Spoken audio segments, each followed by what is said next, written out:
We are going to show you how to set up Crazy Capers. All you need to play is a few hoops and a number of balls, or alternatively you can use tea towels or washing baskets and rolled up socks or soft toys for this activity at home.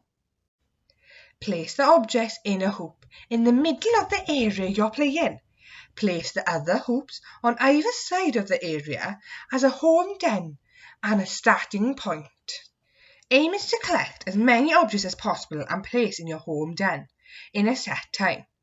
Start collecting the objects from the middle area, only collecting one object at a time. To make it more challenging, you can move to the middle in different ways.